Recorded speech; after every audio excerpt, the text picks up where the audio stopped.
انت عارف لو طلبت من الاي اي استشارة قانونية او ان هو يخلص لك شغلك القانوني، يكتب لك مذكرة، يكتب لك عريضة، يكتب لك ايا كان، انت عارف ممكن يحصل ايه؟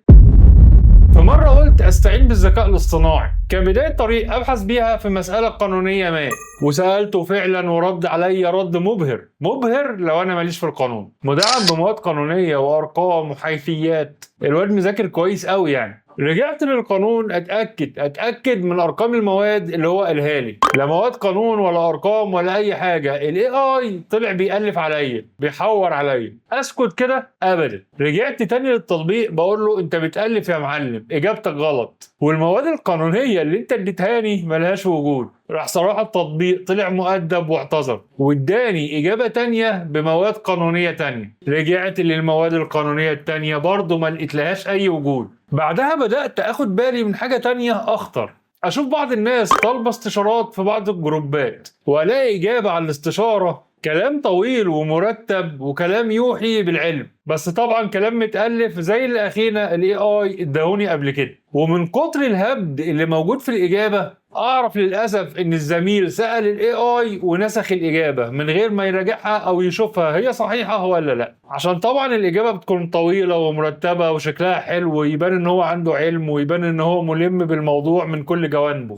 الكلام ده ممكن لو شافه غير متخصص ينبهر، لكن أهل المهنة أهل التخصص بيشوفوا فيها هبد السنين. وعلى فكرة في بعض اللي بيعملوا الفيديوهات لقيتهم بيستعينوا بحاجات زي كده وبيتكلموا في مواضيع مش موجودة في القانون أصلا. افتكرت الكلام ده لما شفت مقال منتشر عن واقعة حصلت قدام محكمة قطرية. محامي قدم مذكرة واستشهد فيها بسوابق قضائية. اتضح بعد كده ان السوابق القضائيه دي مش موجوده اصلا، هبد. ومادام هبد اكيد انت توقعت. المحكمه حققت في الموضوع والمحامي اقر انه استعان بالذكاء الاصطناعي، وكان رد المحكمه رد حاسم.